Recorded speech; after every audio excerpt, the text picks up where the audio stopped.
Hello बच्चों। अब शुरुआत करते हैं हम चैप्टर नंबर 5 की फ्रॉम क्लास 7।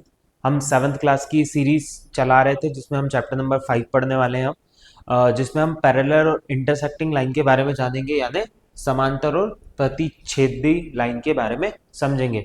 इसके पहले हम लाइंस के बारे में पिछली क्लासेस में भी पढ़ चुके 6th क्लास में। अब इधर और डीप जाने का ट्राई करेंगे और अच्छे से समझेंगे और चीज़ों को आप अनफोल्ड करेंगे और चीज़ें इस चैप्टर में आप सीखोगे लाइंस के बारे में, एंगल्स के बारे में, और लाइंस क्या एंगल्स बनाती है ना। पैरेलल लाइन क्या होती है, परपेंडिकुलर क्या होता है, इंटरसेक्शन लाइन क्या होती है, अगर कोई लाइन एक दूसरे को इंटरसेक्ट कर रही है तो क्या एंगल बनाती है। अब ये सब चीज़ें हम इस चैप्टर में सीखेंगे, तो आइए चलो स्टार्ट करते हैं ये चैप्टर और देखते हैं हमें क्या क्या सीखने को मिलता है। चैप्टर का नाम है पैरेलल और इंटरसेक्टिंग लाइन, यानी समांतर और प्रतिच्छेदित लाइन। तो अब पहली बात तो हम सबसे पहले समझते हैं जो हम पढ़ चुके कि लाइंस होता क्या है। मान लो ये एक लाइन है ना। ये क्या है, एक लाइन है जिसके क्या है, दो पॉइंट्स है, एक ये पॉइंट है एक ये पॉइंट है। तो ये क्या हुई, एक लाइन हुई। अब पैरेलल लाइंस क्या होती है, अगर दो लाइन एक दूसरे के आमने सामने हो, क्या हो, आमने सामने हो, तो उसको क्या कहते हैं, पैरेलल लाइन कहते हैं। पर वो क्या होना चाहिए, एग्जैक्ट सामने होने चाहिए, इस तरह या फिर इस तरह। ये सब क्या होती है, पैरेलल लाइंस होती है ना। जैसे कि मान लो अब ये क्या हुई पैरेलल लाइन, जैसे कि रेक्टेंगल होता है एक, रेक्टेंगल की ये वाली लाइन किसके पैरेलल है, इसके, और ये वाली लाइन किसके पैरेलल है, इसके। तो ये दोनों एक दूसरे के क्या है, पैरेलल हैं या फिर समांतर है। अब इंटरसेक्टिंग लाइन क्या होती है, कोई भी एक लाइन अगर दूसरी लाइन को काट रही है तो ये जो पॉइंट होता है ये क्या होता है, पॉइंट ऑफ इंटरसेक्शन। ये क्या होता है, पॉइंट ऑफ इंटरसेक्शन। इसी को क्या कहते हैं, इंटरसेक्ट कहते हैं। कहीं से भी जा रही हो, ठीक है, कितने भी बार जा रही हो, उसको क्या कहेंगे, इंटरसेक्शन कहेंगे। मतलब एक लाइन दूसरी लाइन को काट रही हो, या फिर एक रेखा दूसरी रेखा को काट रही हो। जैसे कि ये कागज का एक वर्गाकार टुकड़ा लीजिए और इसे विभिन्न प्रकार से मोड़िए तथा इन्हें पुनः खोलिए, तो आप क्या देखेंगे, ये लाइंस देखेंगे। क्या देखेंगे, ये यहाँ पे ये लाइंस देखेंगे। ये तो जहां जहां लाइंस एक दूसरे को काट रही है, जैसे कि ये वाली लाइन यहाँ, ये पॉइंट क्या हुआ, इंटरसेक्शन हुआ। और पैरेलल लाइन कौन सी होगी अगर अपन देखें, जैसे कि मान लो मैंने यहाँ से फोल्ड करा और यहाँ से फोल्ड करा तो ये दोनों पैरेलल है। मैंने यहाँ से और यहाँ से फोल्ड करा तो ये दोनों पैरेलल है। मतलब एक दूसरे के क्या होना चाहिए, पैरेलल। और ये जाके मिलती कहाँ है, मतलब ये क्या होती है, एकदम सीधी इनफाइनाइट तक इसी तरह जाती है, ये इसी तरह जाती है। ये कभी एक दूसरे से मिलती नहीं है, पर कहा तो ये जाता है, इमेजिन ये किया जाता है कि ये दोनों लाइन इनफाइनाइट पे जाके मिल जाती है, पर इनफाइनाइट तक जाना इज इम्पॉसिबल, है ना। तो वो क्या होता है, हम इसे पैरेलल लाइंस और इंटरसेक्शन लाइन कहते हैं। अब हम आगे देखेंगे हमें आगे क्या और देखने को मिलता है।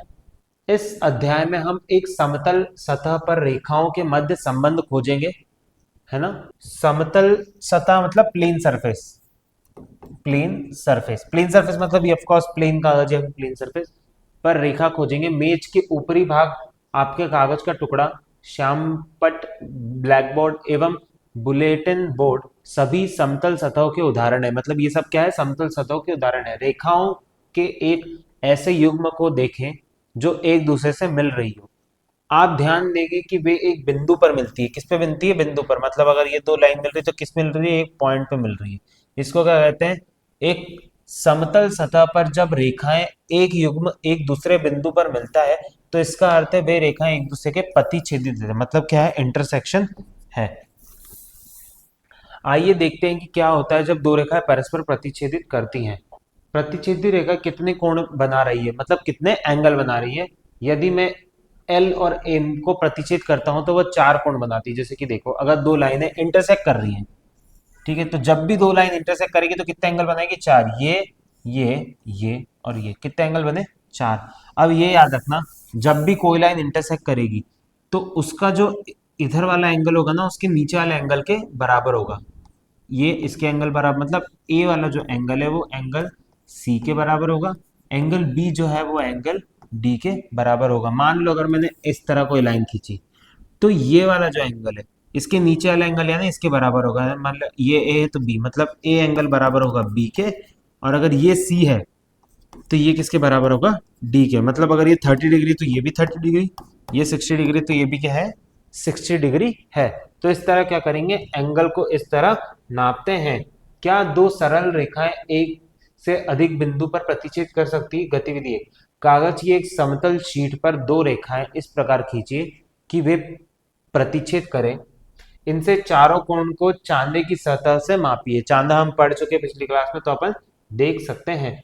चित्र 5.2 में एंगल ए का माप 120 है, तो क्या एंगल बी सी डी का माप बिना उन्हें खींचे मापा निकाल सकते हैं? अब देखो क्या हो सकता है, जैसे कि इन्होंने बोला है कि ये दो लाइन है, ठीक है, एंगल ए जो है ना, अगर वो 120 डिग्री है, मतलब एंगल ए अगर 120 डिग्री है ना, एंगल ए कितना है 120 डिग्री, तो अपन को बाकी एंगल निकालने, तो अपन क्या कर सकते हैं, निकाल सकते हैं। अब कैसे, यहां से अगर मैं स्टार्ट करूं तो टोटल जो एंगल होगा यहां तक वो कितना होगा, पूरा 360 डिग्री होगा। मतलब अगर मैं बोलूं कि angle A plus angle B plus angle C plus angle D कितना हो जाएगा 360 डिग्री, कह सकते हैं अपन। अब अगर एंगल ए 120 है तो एंगल सी अगर मैं यहां बोलूं तो एंगल सी भी क्या होगा, 120 होगा, है ना। अब मुझे पता है कि एंगल सी जो है और एंगल डी क्या है, एक दूसरे के बराबर। तो अगर मैं दोनों को ही एंगल, अगर एंगल सी को एंगल डी लिख, मतलब यहाँ पे अगर मैं एंगल डी को एंगल सी लिख दूं तो कोई दिक्कत है क्या? नहीं, क्योंकि दोनों क्या है, बराबर है। तो क्या हो जाएगा, angle A plus angle B यानी 120 प्लस 120 प्लस एक एंगल सी और दो एंगल सी, तो टू सी, मतलब 2 सी हो जाएंगे और 360। अब ये क्या हो जाएगा, दो दो चार यानी 240, तो 240 degree plus 2 angle C equal to 360 degree. अब क्या करेंगे हम, एंगल 2 सी था, इधर आएगा तो क्या हो जाएगा 360 माइनस 240, तो 360 माइनस 240 कितना होता है, 3 में से 1, 6 में से 2, ये 120 डिग्री, ठीक है। और कितना आ गया, 2 सी आ गया, 2 एंगल सी, मतलब है ना। अब 2 को क्या करेंगे अपन, डिवाइड में ला लेंगे, तो हो जाएगा 60 डिग्री। मतलब एंगल सी कितना है, 60 डिग्री है। तो अगर एंगल सी 60 डिग्री है तो एंगल डी भी कितना होगा, 60 डिग्री होगा। और जब आप दोनों चारों को प्लस करेंगे तो हमेशा क्या बनेगा, 360 डिग्री ही बनेगा। तो इस तरह क्या कर सकते हैं, हम एंगल निकाल सकते हैं किसी भी। अगर हमें एक एंगल देखे रखा है तो हम चारों एंगल, तीनों एंगल क्या कर सकते हैं, निकाल सकते हैं। अब जैसे कि यहाँ पे बोला है, चित्र में जिन रेखाओं के युग्मों का शीर्षाभूमिक कोण को देखते हैं उन सभी की सूची बनाइए। रेखिक युग्म और शीर्षाभिमुख कोण। अब रेखिक युग्म और शीर्षाभिमुख कोण होते क्या है, ठीक है। अब हम वो देखते हैं। एक चीज बताता हूं, अगर एक लाइन को इंटरसेक्ट कर रही है, ये वाला एंगल यानी एंगल ए और एंगल सी तो ऑफ कोर्स बराबर है, पर एंगल ए और एंगल बी क्या है, एक मतलब ये स्ट्रेट लाइन है ना, और इस पे कितने एंगल बन रहे हैं, ये दो एंगल। इसको अभी छोड़ दो, मान लो इसको मैंने छोड़ दिया, नीचे लाइन है पर मैं उसको क्या कर चुका हूँ, छोड़ चुका हूँ, तो अपन उसको अलग लाइन, अलग उससे बना लेते हैं। ये एंगल में क्या कर लूँ, छोड़ चुका हूँ, ठीक है। ये हो जाएगा ए, ये हो जाएगा बी, ये हो जाएगा सी सॉरी, और ये हो जाएगा डी, ठीक है।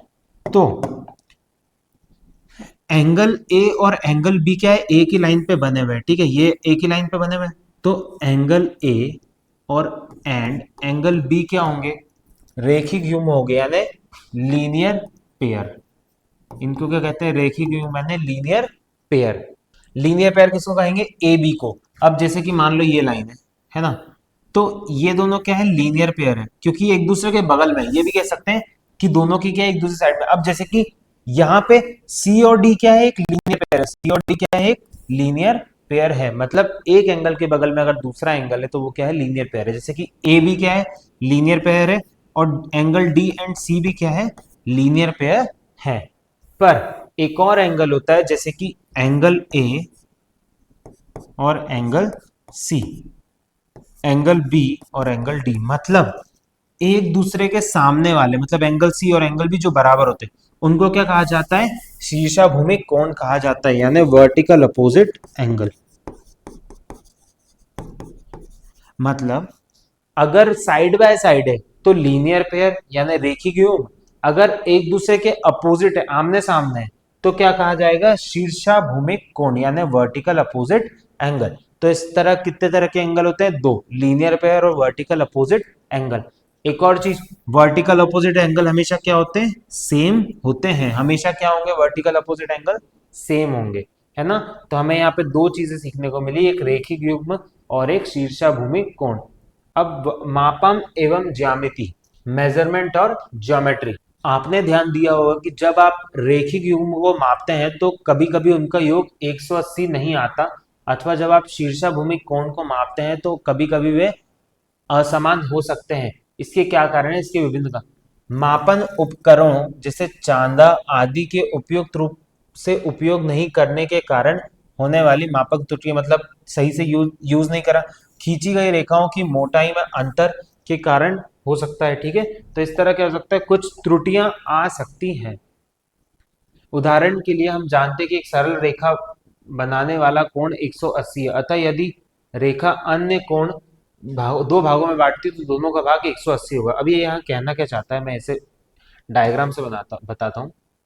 ये कहना चाहता है कि जब एक रेखा, ठीक है, ये लाइन है, इसके ऊपर एक लाइन इंटरसेक्ट करती है, कोई भी स्ट्रेट लाइन है, ठीक है, तो जो लीनियर पेयर होते हैं, लीनियर पेयर यानी angle B, angle A, angle C, A angle B, angle A और एंगल बी का जो टोटल सम होगा हमेशा क्या होगा? 180 डिग्री होगा। क्यों? क्योंकि ये लीनियर पेयर है।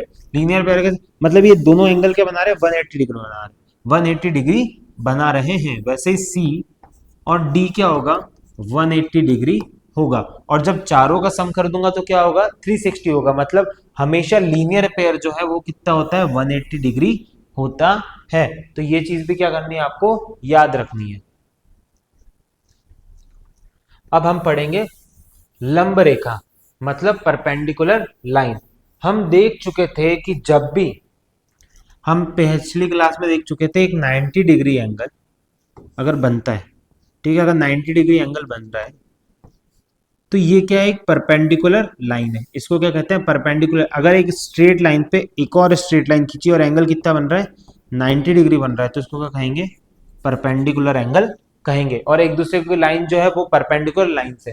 तो अब क्या आप प्रतिच्छेदित रेखाओं का एक युग्म इस प्रकार बना सकते हैं जिसमें सभी चारों कोण समान हो? जैसे कि मैंने ये लाइन खींची तो ये भी 90 है, ये भी 90 है, ये भी 90 है और ये भी 90, मतलब ये क्या है? 90 डिग्री है। तो ये इसके चारों एंगल 90 डिग्री, तो इसे वो क्या कहेंगे? पैरेलल लाइंस कहेंगे। जैसे कि ये यहाँ पे चारों एंगल क्या है? 90 डिग्री है, तो इसको क्या कहेंगे? लंब रेखाएं कहेंगे, यानी परपेंडिकुलर लाइंस। अब रेखाओं के मध्य, बिटवीन लाइंस, चित्र देखिए एवं प्रत्येक स्थिति में रेखाखंड को से मिलने या आर पार जाने के तरीके का उचित गणितीय शब्दों, एक बिंदु, एक अन्य बिंदु, मध्य बिंदु, अवसंधि जहां दो रेखाएं मिलती हैं, प्रतिच्छेद करती हैं, और प्रत्येक कोण की डिग्री माप साथ वर्णन कीजिए। उदाहरण के लिए रेखाखंड एफ जी एवं एफ एच, अंत बिंदु एफ का कोण 115 डिग्री पर मिलता है। मतलब कोण कहां पे बन रहा है? 115 डिग्री पर बन रहा है। अब हम देखेंगे जैसे कि यहाँ पे एंड पॉइंट क्या है? ऐसे यहाँ पे स्टार्टिंग पॉइंट एंड पॉइंट क्या है? टी, यहाँ का ये, यहाँ का ये। तो कोई भी स्टार्टिंग या फिर दो पॉइंट्स लिख सकते हो, ठीक है। तो यहाँ पे कोई मिड पॉइंट है क्या? नहीं है। अब अगर मैं यहाँ पे पूछूं तो एक पॉइंट ये है, एक पॉइंट ये है, एक पॉइंट ये है और एक पॉइंट ये है, तो दो इंटरसेक्शन लाइन है। मतलब एक लाइन है सी डी और एक लाइन है बी ए। ये दोनों क्या कर रही है? एक दूसरे को इंटरसेक्ट कर रही है। तो इंटरसेक्शन पॉइंट कौन सा है? एक्स है। क्या है? इंटरसेक्शन पॉइंट एक्स है। उसमें अगर एंगल बनाना चाहो तो ये एंगल मान लो, अगर ए तो बी, ए बी एंगल बराबर है, और ये अगर सी है तो ये डी है, तो सी डी एंगल बराबर है। ऐसा कर सकते हैं। यहाँ पे भी क्या कर सकते? अब देखो ये जो लाइन है स्ट्रेट है, तो ओपी जो लाइन है, ठीक है, ओपी एक लाइन है और क्यू आर एक लाइन है। हम पैरेलल को अगर दिखाना चाहें मैथमेटिक्स में तो इस तरह दिखाते हैं। ये दो लाइन अगर मैं खींच दूं तो मतलब क्या है? मतलब ओपी किसके पैरेलल है? क्यू आर के पैरेलल है। और अगर आपको परपेंडिकुलर दिखाना है तो मान लो मैंने एक लाइन खींची, ये ओ, ये पी और ये ऊपर ए बी, तो जो ए बी है वो परपेंडिकुलर है किसके? ओपी के। तो परपेंडिकुलर इस तरह दिखाते हैं और पैरेलल इस तरह दिखाते हैं। ये भी दो लाइन अपन को दी गई है जिसमें अपन देख सकते हैं कि क्या मिड पॉइंट है और क्या चीजें हैं। तो ये सब चीजें हम देख चुके हैं। अब आगे हम देखेंगे ऊपर दिए गए चित्रों में रेखाओं के लिए क्या सर्वश्रेष्ठ सर्वनिष्ठ उभयनिष्ठ है। उन्हें एक दूसरे को प्रतिच्छेद करने की संभावना प्रतीत नहीं होती, ऐसी रेखाएं समांतर रेखाएं कहलाती है। पैरेलल लाइंस बता दिया जो एक दूसरे को इंटरसेक्ट नहीं करती, जैसे कि ये लाइन कभी भी एक दूसरे को इंटरसेक्ट नहीं करेंगी, है ना। ये वाली लाइन से रेल की पटरी है, जो लाइन एक दूसरे को इंटरसेक्ट नहीं करती और एक दूसरे के क्या रहती है, आमने सामने रहती है, वो क्या होती है, पैरेलल लाइंस होती है। मतलब कभी भी इनफाइनाइट पे क्या होगा, इंटरसेक्ट नहीं होगी। रेखाओं का वह युग्म जो एक ही तल पर विद्यमान है एवं कभी एक दूसरे से नहीं मिलता, चाहे इन रेखाओं को दोनों सिरों को कितना भी आगे बढ़ा दे, वे समांतर रेखाएं कहलाती हैं। मतलब उनको कहां तक भी बढ़ा दो वो क्या हो, नहीं मिलती, उनको क्या कहते हैं, पैरेलल लाइंस कहते हैं। जैसे कि यहाँ पे अगर मैं ये वाली लाइन किसके पैरेलल है, इसके, पर अगर ये वाली लाइन इसको क्या कर रही है, इंटरसेक्ट कर रही है, तो इस तरह क्या होंगे, ये इंटरसेक्शन और उसका कुछ एक डायग्राम देके रखे हैं। तो अब यहाँ पे नीचे दिए गए चित्र में रेखाएं में कौन से युग्म समांतर प्रतीत होते हैं, मतलब कौन कौन से युग्म, जैसे कि ए ए मान लो इसका नाम मैं दे दूं जेड, तो ए जेड और ये लाइन, ठीक है, ये लाइन एक दूसरे को क्या कर रही है, इंटरसेक्ट कर रही है। ये लाइन एक दूसरे को क्या कर रही है, इंटरसेक्ट कर रही है, यहाँ पे एक एंगल बन रहा है ना। ये और ये लाइन एक, जैसे कि ये वाली लाइन और ये वाली लाइन एक दूसरे से क्या है, पैरेलल है। तो उस तरह में बहुत सारी चीजें दिखाई दे रही हैं। अब क्या होना चाहिए, एक और चीज, अगर आपको पैरेलल लाइंस दिखानी है, पैरेलल मतलब समांतर, तो हमेशा वो एक ही सरफेस पे होनी चाहिए। मान लो ये बोर्ड है तो इसी पे होनी चाहिए। ऐसा नहीं होगा कि मैं इस बोर्ड पे खींचूं और नीचे कहीं और लाइन खींच के, ऑफकोर्स वो लाइन मिलेगी नहीं, पर हमेशा पैरेलल लाइन होने के लिए एक कंडीशन क्या होगी, उनका जो प्लेन है, मतलब जिसपे लाइन खींची गई, वो समान होना चाहिए, मतलब एक होना चाहिए, ठीक है। तो ये कंडीशन होती है। कागज को मोड़ने में समांतर एवं लंब रेखाएं, जैसे कि अगर मैं कागज को इस तरह मोड़ता हूं तो मुझे हमेशा क्या मिलती है, समांतर रेखाएं मिलती हैं। अगर मैं इस तरह फोल्ड करता हूं और अगर मैं उसको इस तरह फोल्ड करने लगूंगा तो मुझे इंटरसेक्टिंग लाइन मिलेगी और मुझे बहुत सारे इंटरसेक्शन पॉइंट्स मिलेंगे। जैसे कि ये पैरेलल लाइंस बन गई, ठीक है। ये अब ये क्या हुआ, ये कुछ पैरेलल लाइंस बनेगी। संकेतन, संकेतन क्या होता है वो देख, संकेतन को इंग्लिश में कहते हैं नोटेशंस। अब नोटेशंस होता क्या है, गणित में हम रेखाओं के समूह को समांतर दर्शाने के लिए तीर का चिन्ह लगाते हैं, मतलब डायरेक्शन समान है। जैसे कि ये इस डायरेक्शन में जा रही है, ये इस डायरेक्शन में जा रही है, ये रेखाएं इस डायरेक्शन में जा रही है, ये इस डायरेक्शन में जा रही हैं। यदि समांतर रेखाओं को एक से अधिक समूह होते हैं तो दूसरे समूह को तीर के दो चिन्हों से दर्शाया जाता है एवं इसी प्रकार आगे भी दर्शाया जाता है। लंबवत रेखाएं को उनके बीच एक वर्ग कोण के साथ चिह्नित किया जाता है ना। तो अब क्या करा जाता है, जो लाइंस होती है उनको क्या एंगल के थ्रू बताया जाता है, और अगर परपेंडिकुलर कोई लाइन है जैसे कि ये, तो उनको एक स्क्वायर एंगल की तरह, जहां भी आपको स्क्वायर दिखे तो मतलब कि वो क्या है, परपेंडिकुलर लाइन है। जब भी स्क्वायर दिखेगा तो क्या होगा, ऐसे एंगल परपेंडिकुलर लाइन है, और स्क्वायर है तो कितना एंगल है, 90 डिग्री एंगल है। तो ये कुछ दो चीजें होती है, पता लगाइए कि बिंदुकित कागज में दी गई रेखाओं में के लंबवत कुछ रेखाएं खींचिए। मान लो अगर मुझे इसमें परपेंडिकुलर कुछ लाइन खींचनी होगी तो इसकी अगर मैं परपेंडिकुलर खींचना चाहूँ तो एक ये हो जाएगा, एक ये हो जाएगा, एक ये भी हो जाएगा, है ना। मान लो इसके परपेंडिकुलर तो एक ये हो जाएगा, एक ये हो जाएगा और एक ये भी हो जाएगा, ठीक है। तो इस तरह क्या कर सकता हूँ, मैं परपेंडिकुलर लाइन खींच सकता हूँ। अब अगर मुझे इसके परपेंडिकुलर खींचना है तो ये एक लाइन, ये एक लाइन, ये, ठीक है। या फिर मैं इसको इस तरह खींच सकता हूं। अगर मान लो यहाँ आगे और बिंदु होते हैं, ठीक है, आगे और बिंदु हो तो मैं इसी लाइन को मैं इस तरह खींच सकता हूं, तो ये क्या बन जाएगा, 90 डिग्री एंगल बन जाएगा, ठीक है। तो इस तरह क्या कर सकते हैं, रिप्रेजेंट कर सकते हैं किसी भी चीज को। चित्र में ऊपर दिए गए संकेतनों एकल तीर का चिन्ह, दो तीर के चिन्ह आदि का उपयोग करके समांतर रेखाओं को चिह्नित कीजिए। लंब रेखाओं के बीच कोण एवं वर्ग को प्रति, आपने लंबवत रेखाओं को कैसे पहचाना, आपने समांतर रेखाओं को कैसे पहचाना? आप परपेंडिकुलर लाइन को कैसे पहचानोगे? मैं पहले अगर वो 90 डिग्री मतलब स्क्वायर, जैसे कि 90 डिग्री एंगल बना रही है, जैसे कि ये वाली लाइन है, ये लाइन यहाँ पे आ रही है, स्ट्रेट जा रही है ना, क्या एंगल बना रही है 90 डिग्री।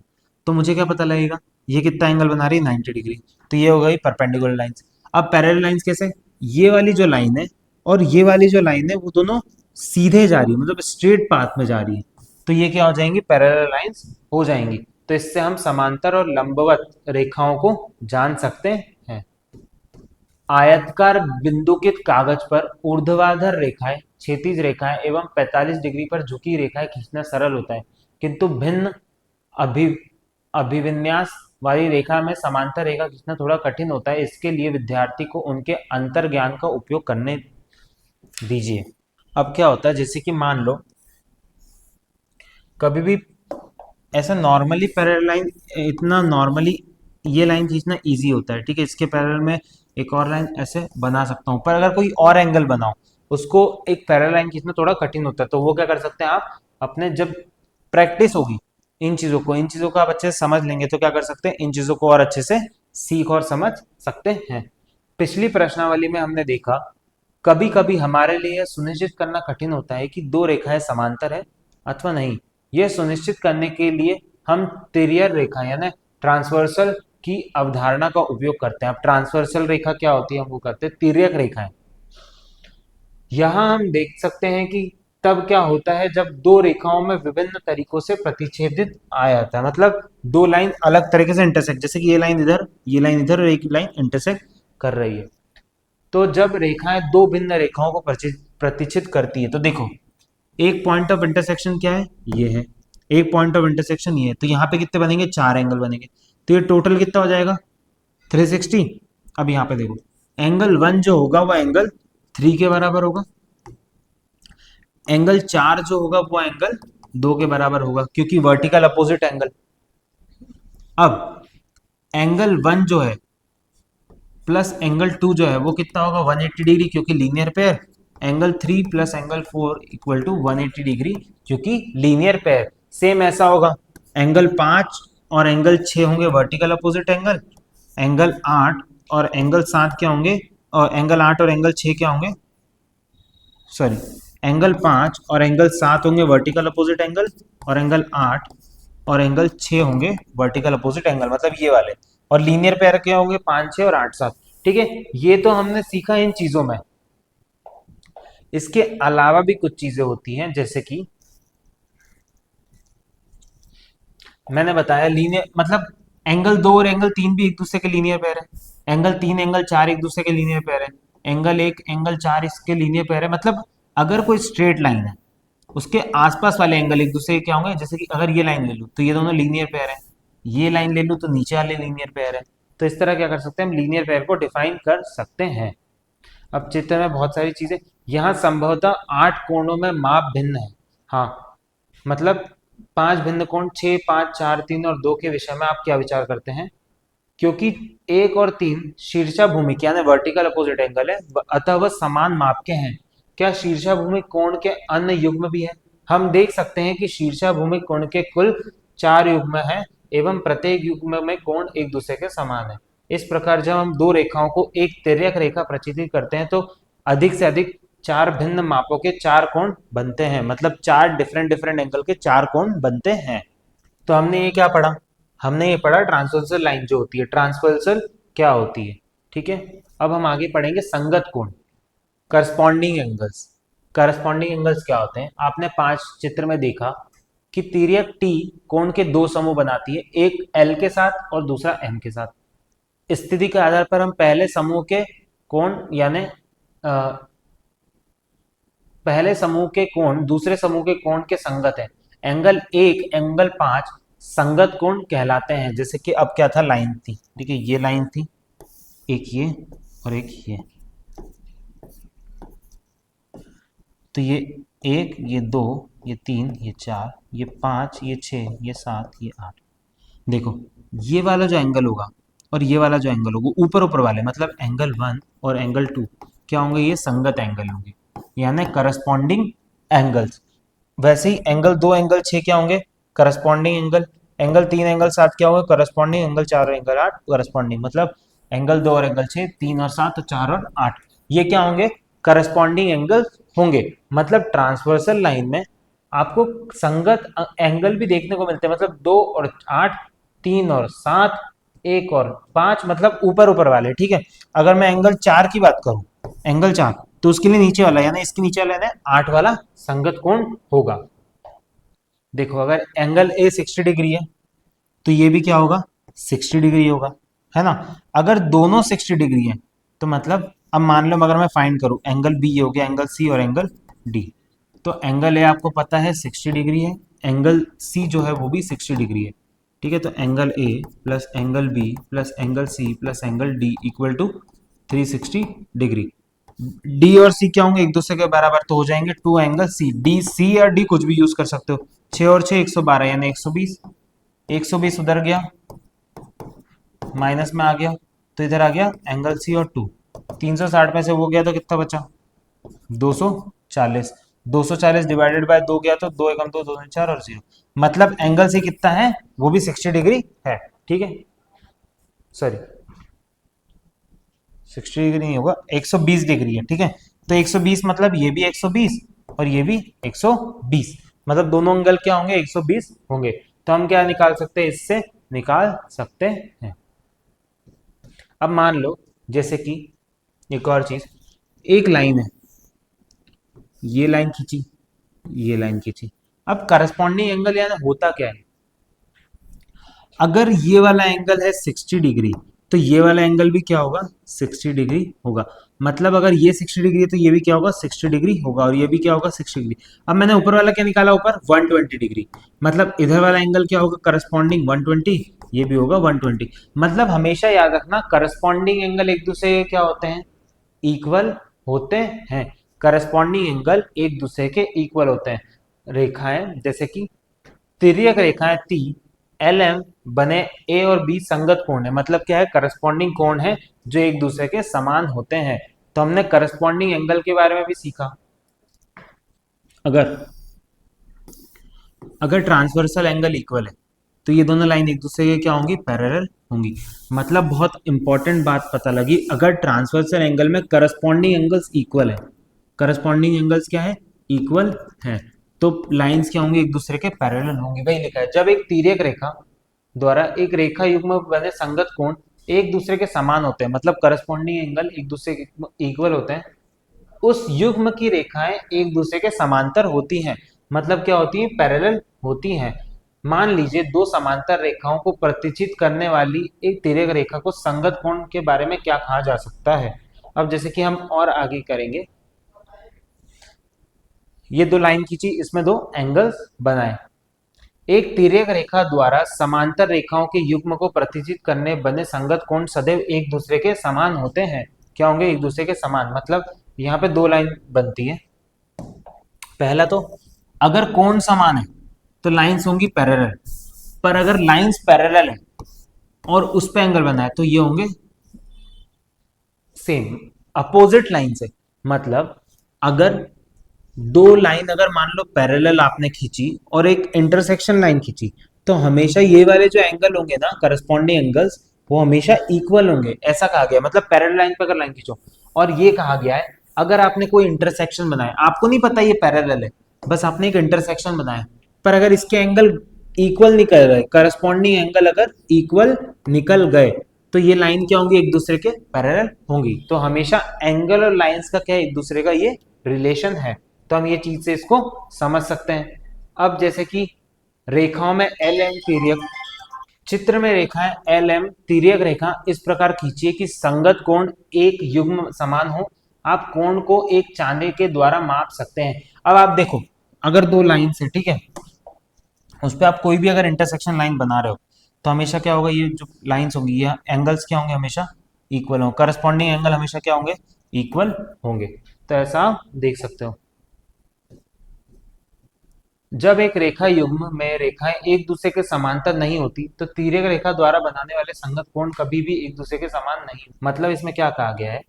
अगर दो लाइंस पैरेलल एक दूसरे के नहीं है, ठीक है, दो लाइन एक दूसरे के क्या कहा गया, जब एक रेखा युग्म रेखाओं एक दूसरे के समांतर नहीं होती, मतलब अगर दो लाइंस एक दूसरे के पैरेलल नहीं है, मान लो ये, तो ये जो एंगल्स होंगे ये कभी इक्वल, जैसे कि मान लो मैंने ये लाइन खींची, एक ये और एक ये दो एक दूसरे के समांतर नहीं हो, मैंने एक इंटरसेक्शन लाइन खींची, तो कभी भी ये एंगल और ये एंगल क्या होंगे, इक्वल नहीं हो। देखो ये बड़ा है और ये क्या है, छोटा है, फिर ये बड़ा है और ये क्या है, छोटा है, तो कभी भी इक्वल नहीं होंगे। तो हमेशा संगत कोण क्या होना चाहिए, उसमें पैरेलल लाइंस होनी ही चाहिए। समांतर रेखाएं खींचना, क्या आप एक मापक और एक समकोणक का उपयोग करके समांतर रेखाओं का युग्म बना सकते हैं? दर्शाने के लिए आप इस प्रकार कर सकते हैं, जैसे कि क्या, एक स्केल आपने ली, ये लाइन खींची, फिर दो लाइन इधर खींची, और इस तरह, मतलब समांतर कोण बना, समांतर रेखाएं बनाना इतना डिफिकल्ट नहीं है। क्या आप रेखा एल के समांतर एक रेखा खींच सकते हैं जो बिंदु ए से होकर जाती है? आप इसे अपने ज्योमेट्री बॉक्स का उपयोग कैसे करेंगे? आप ज्योमेट्री बॉक्स का उपयोग कैसे करोगे? आप क्या रखोगे, मान लो आपने एक इस तरह ट्रायंगल रख दिया, ठीक है, तो ये पॉइंट बन गया, है ना, या फिर आपने क्या कर दिया, यहाँ पे आ, आ, कुछ इस तरह, मान लो अगर आपने स्ट्रेट एक स्केल से स्ट्रेट लाइन खींच दी, ठीक है, तो क्या हो जाएगा, ये क्या बन जाएंगे, एक दूसरे के समांतर बन जाएंगे, और अगर आप एंगल खींचोगे तो वो क्या होंगे, संगत कोण होंगे। कागज मोड़कर समांतर रेखाएं बनाएं, समांतर रेखाएं हम सीख चुके हैं, जैसे कि मान लो ये एक पॉइंट है ऊपर, ठीक है, अब समांतर रेखा कैसे बनाओगे आप, सबसे पहले फिर आप इसको इधर फोल्ड करोगे, तो क्या बन गया, ये 90 डिग्री एंगल बन गया। अब जैसे ही 90 डिग्री एंगल बनेगा, तो आप यहां से क्या कर दोगे, इसको फोल्ड कर दोगे, तो ये क्या बन जाएगी, एक लाइन बन जाएगी। ये क्या एक्टिविटी है घर पे करने के लिए, आप ये क्या करोगे, घर पे करोगे। अब एकांतर कोण, एकांतर कोण यानी क्या होता है, अल्टरनेट एंगल। एंगल सी और एंगल एफ, एंगल सी देखो, बाहर वाले जो थे वो क्या थे, मतलब अगर ये इसके इसको और इसको नापूं, तो ये क्या है, संगत कोण है, मतलब करस्पॉन्डिंग एंगल। पर एंगल डी और एंगल एफ, मतलब ये वाला एंगल और ये वाला एंगल, मतलब एक ही लाइन पे ये अंदर वाला एंगल और ये बाहर वाला एंगल, ये क्या होंगे, अल्टरनेट एंगल कहलाते हैं। जैसे कि एंगल सी और एंगल ई, ये क्या होंगे, अल्टरनेट एंगल होंगे। अब इसमें भी होता है alternate interior angle, alternate exterior angle. Exterior मतलब बाहर वाले, इंटीरियर मतलब अंदर वाले। अभी हम ये आगे पढ़ेंगे।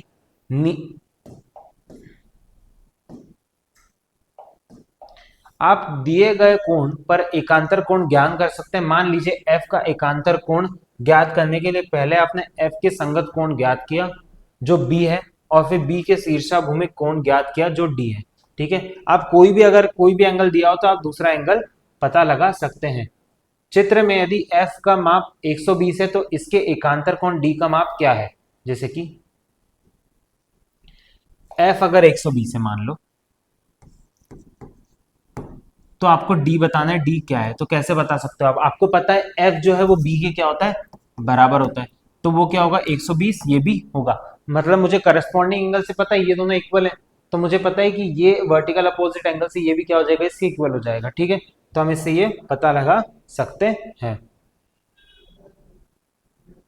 मतलब इनडायरेक्टली एंगल एफ और एंगल डी क्या एक दूसरे के बराबर है। समांतर रेखाओं के एक युग्म को तिर्यक रेखा द्वारा प्रचित्रित करने पर बनने वाले एकांतर कोण हमेशा एक दूसरे के समान होते हैं। मतलब अगर दो पैरेलल लाइंस है, उस पे अगर कोई तिर्यक बन रहा है, तो हमेशा जो अल्टरनेट इंटीरियर एंगल होंगे, अल्टरनेट वाले एंगल, वो हमेशा क्या होंगे, एक दूसरे के इक्वल होंगे।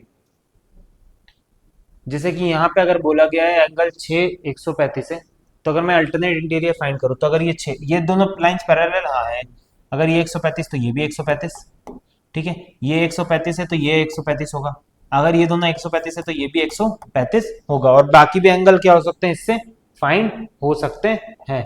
तो हमने क्या जाना, इसमें एकांतर कोण को समझ लिया। जैसे कि एक उदाहरण है, इसमें अगर हम सारे एंगल्स फाइंड करना चाहे सारे, तो हम कैसे करेंगे, देखो ये वाला एंगल अगर 30 है, 50 है, अब अल्टरनेट जो एंगल्स होते हैं वो क्या होते हैं, मान लो अगर देखो जैसे कि अब ये वाला एंगल है, तो ये वाला एंगल क्या होगा, 50 होगा, क्योंकि करस्पॉन्डिंग एंगल्स है।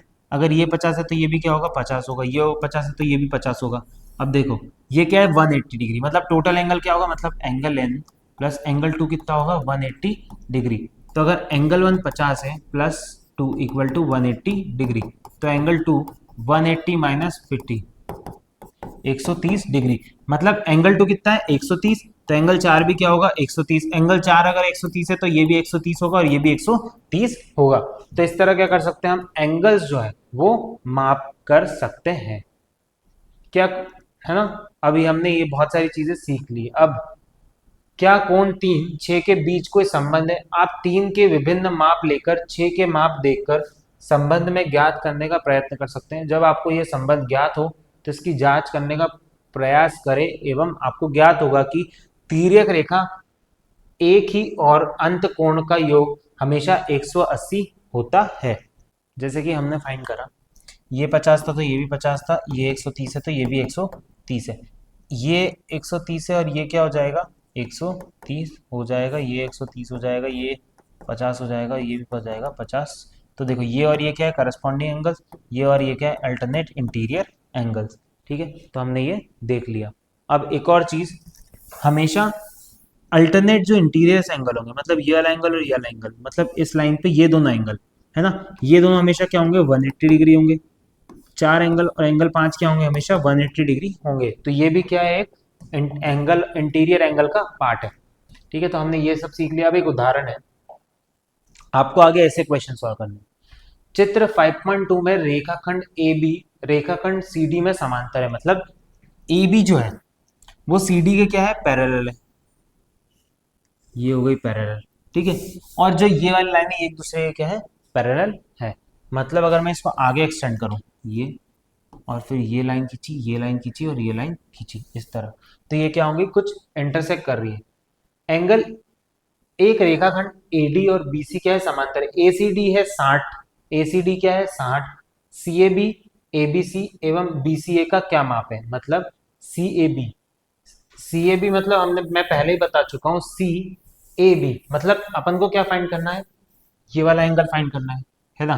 पहले तो CAB मतलब ये B बीच में है तो B, और BCD BC मतलब अपन को ये वाले ट्रायंगल का एंगल्स फाइंड करने हैं। तो अपन कैसे करेंगे हम वो देखते हैं। तो देखिए, आइए समांतर रेखा AB और CD को, AD इन दोनों रेखाओं को एक तिर्यक रेखा है, AD क्या है एक तिर्यक रेखा है, AD कौन सी, ये और ये क्या एक तिर्यक रेखा है। तो अगर मैं इसको इसको इस तरह खींच दूं तो ये हो जाएगी एक तिर्यक रेखा। ठीक है, ये तो हो गई एक ये लाइन, एक हो गई लाइन ये, और एक हो गई लाइन ये। मतलब ये जो है 65 है, ये कुछ एंगल होगा और ये भी कुछ एंगल होगा। तो हमें क्या करना है सॉल्व करना है, तो हम नॉर्मली सॉल्व करके देख सकते हैं। अब देखेंगे कैसे कि समांतर रेखाओं की युग्म का एक तिर्यक रेखा द्वारा प्रतिच्छेद करने पर उसका तिर्यक रेखा एक ही ओर बनाने वाले अंत कोण 180 होता है। जैसे कि एंगल ADC और एंगल DAB, एंगल ADC और एंगल DAC, मतलब देखो ये क्या है, ये वाला जो एंगल होगा और ये वाला जो एंगल होगा, ठीक है, वो दोनों क्या होंगे सम ऑफ 180 डिग्री। ADC यानी देखो ADC, सबसे पहले क्या लिखोगे A, मैं नीचे ही करता हूँ देखो थोड़ा ऊपर, एंगल ADC और DAB, एंगल ADC कितना है 60 डिग्री और एंगल DAB, D कौन सा एंगल है DA और क्या है B, मतलब ये वाला जो एंगल होगा और ये वाला जो एंगल होगा वो उनका सम कितना होगा 180 डिग्री। ठीक है, तो अगर आपको DAB है ना प्लस एंगल ADC कितना होगा 180 डिग्री, अगर ये दोनों एंगल 180 डिग्री है तो मैं यहाँ पे क्या लिख दूंगा 60 डिग्री लिख दूंगा plus DAB equal to 180 degree, तो कितना हो जाएगा 120 डिग्री। मतलब मुझे DAB कितना मिल गया, DAB कितना मिल गया 120 डिग्री मिल गया। अब देखो अगर ये 120 डिग्री है टोटल, अगर ये टोटल 120 डिग्री है तो अगर मैं 65 माइनस करूंगा तो मुझे कौन सा एंगल मिल जाएगा, ये वाला एंगल मिल जाएगा। तो देखो 65 माइनस करने में मुझे कितना मिल गया, CAB एंगल कितना मिल गया 50। आइए समांतर रेखा AD और BC को देखें, इन दोनों की तिर्यक रेखा CD करती है। एडीसी और बीसीडी कितना है 180, ए डी सी और B C B C D, ठीक है, ए डी सी और बी सी डी कितना है, ए डी सी मतलब ये वाला एंगल और बी सी डी मतलब ये वाला एंगल, ये दोनों पैरेलल लाइंस है, ठीक है, इधर दो लाइन इंटरसेक्ट कर रही है, ये दो लाइन, दो पैरेलल लाइन से उस पर एक लाइन ये इंटरसेक्ट कर रही है, तो अल्टरनेट जो इंटीरियर एंगल होंगे वो कितने होंगे, सम कितना होगा 180 डिग्री, तो 60 माइनस ये कितना हो जाएगा, 60 माइनस वो कितना हो जाएगा 120 डिग्री। अब मुझे पता है कि ये 65 है, ये 60 है, तो ये एंगल कितना होगा, सम ऑफ ट्रायंगल कितना होता है 180 डिग्री, तो इसमें से 60 माइनस कर दूंगा और 65 माइनस कर दूंगा, तो मुझे क्या मिल जाएगा, तीसरा एंगल मिल जाएगा, उससे मैं नया एंगल फाइंड कर सकता हूँ, ठीक है। तो बीसीडी क्या है 120। अब हमें देखो ये पता लगाना है कुछ चीजें, अब देखते हैं, नीचे गए चिह्नित कोण को ज्ञात कीजिए। जब हम क्वेश्चन करेंगे तो ये चीजें और समझ, जैसे कि अगर ये 48 है, अगर ये 48 है तो अल्टरनेट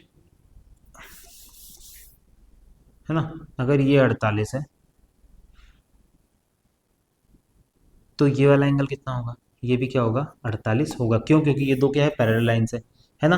अब जैसे कि ये 48 है तो ये भी 48, ये भी 48, 48 प्लस, अब अगर मैं ये वाला एंगल ज्ञात करूं है ना, तो ये वाला एंगल कितना होगा, ये वाला एंगल 48 माइनस 180 माइनस 48, तो हो जाएगा 2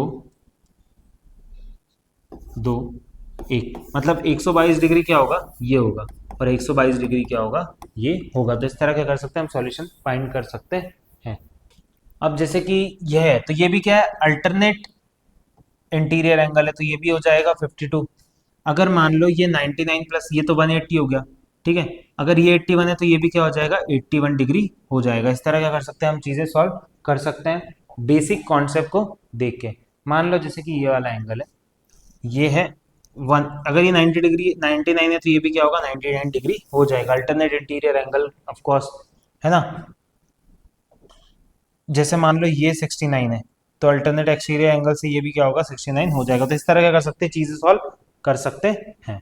अब जैसे कि यहाँ पे ये लाइन है, ये 132 है, तो ये एंगल कितना होगा, मुझे पता है कि एंगल 132 मतलब समांतर जो कोण होता है, समांतर कोण नहीं है, सेम लाइन में जो कोण है एफ इक्वल टू कितना होता है 180 डिग्री, तो मैं क्या कर लूंगा, इससे ये एंगल फाइंड कर लूंगा। तो इससे क्या कर सकता हूँ मैं, और भी क्वेश्चंस देख सकता हूँ जो भी क्वेश्चन मुझे सॉल्व करने को दिए। ये हम ऑफकोर्स क्वेश्चन वाली सीरीज जब करेंगे तब इन क्वेश्चनों को और अच्छे से सॉल्व करेंगे। तो अब इस चैप्टर का सारांश आ गया, हम देखते हैं हमें क्या क्या सीखने को मिला। जब दो रेखाएं प्रतिच्छेदित करती है तो चार कोण बनाती है, मतलब जब दो रेखाएं एक दूसरे से कटती है तो कितने कोण बनाती है, चार, जिसमें से ऊपर एक दूसरे के अपोजिट वाले कोण क्या होते हैं, इक्वल होते हैं, जिन्हें कहते हैं वर्टिकल अपोजिट एंगल, जिनको कहा जाता है वर्टिकल अपोजिट एंगल। और ये जो है आमने सामने वाले जो एंगल होते हैं, हमें साथ साथ वाले जो एंगल होता है उन्हें क्या कहा जाता है, लीनियर पेयर कहा जाता है। और साथ वाले एंगल का जो सम होता है मतलब योग होता है वो कितना होता है 180 डिग्री होता है। तो हमने ये सीखा था, जब दो रेखाएं प्रतिच्छेद करती है उनके बीच 90 के कोण बनते हैं, अर्थात जब सारे कोण समान हो तो रेखा एक दूसरे को लंब कहलाती, मतलब एक दूसरे के परपेंडिकुलर, ये अगर 90 डिग्री एंगल बन रहा है तो। जब एक रेखा टी अन्य रेखा युग में प्रतिष्ठित करती है तो एक तिर्यक रेखा कहलाती है, मतलब अगर कोई एक है तो ये दो रेखाओं के बीच में जा रही है तो ये क्या हुआ ट्रांसवर्सल लाइन। यह चार कोणों के दो समूह बनाती है, पहले चार कोणों में प्रत्येक कोण एक संगत एक कोण दूसरे, मतलब यहाँ भी चार एंगल बनाती है और यहाँ भी क्या कराती है चार एंगल बनाती है। उसमें जो जो ये वाले एंगल्स होते हैं वो अल्टरनेट इंटीरियर एंगल होते हैं, कुछ संगत कोण होते हैं, ठीक है, वो हम पढ़ चुके हैं। जब एक तिर्यक रेखा समांतर रेखाओं के एक युग्म को प्रतिच्छेद करती है, मतलब एक ट्रांसवर्सल लाइन जब समांतर लाइन है पैरेलल लाइंस को इंटरसेक्ट करती है तो संगत कोण समान होते हैं, मतलब उनके जो कोण होते हैं वो क्या होते हैं समान होते हैं। यदि एक तिर्यक रेखा युग्म को प्रतिच्छेद करती है तो संगत कोण समान हो तो रेखा युग्म समांतर होती है, ठीक है। हम ये जब एक तिर्यक रेखा एक समांतर रेखा युग्म को प्रतिच्छेद करती तो एकांतर कोण समान होते हैं। एकांतर मतलब अल्टरनेट इंटीरियर एंगल, एक तिर्यक रेखा या फिर अल्टरनेट एंगल्स, एक तिर्यक रेखा जब एक समांतर रेखा युग्म को प्रतिचित करने का तिर्यक रेखा के एक ही बने अंत कोण द्वारा सदैव 180 होता है। मतलब अगर ये लाइन है, ये दो एंगल्स हैं, तो हमेशा इसका और इसका सम क्या होगा, 180 डिग्री होगा। मतलब एंगल ए और एंगल बी मान लो, तो angle A plus angle B कितना होगा, हमेशा 180 डिग्री होगा। तो अभी तक हमने अब ये चैप्टर में क्या क्या सीखा, हमने लाइंस के बारे में सीखा, एंगल्स के बारे में सीखा, तिर्यक रेखा के बारे में सीखा, मतलब transversal line, intersection line, parallel lines, कुछ एंगल्स के बारे में जाना, एंगल्स को कैसे फाइंड कर सकते हैं, पैरेलल लाइन और तिर्यक लाइन में क्या, मतलब समांतर लाइन और तिर्यक लाइन में क्या कॉमन चीजें हैं, क्या हमें एंगल देखने को मिल सकते हैं, वो सब चीजें हमने सीखी और कुछ क्वेश्चन सॉल्व करें। इसी के साथ ये चैप्टर समाप्त होता है। हम नेक्स्ट वीडियो में मिलेंगे नेक्स्ट चैप्टर के साथ। आज की वीडियो यहीं पे समाप्त होती है। Thank you.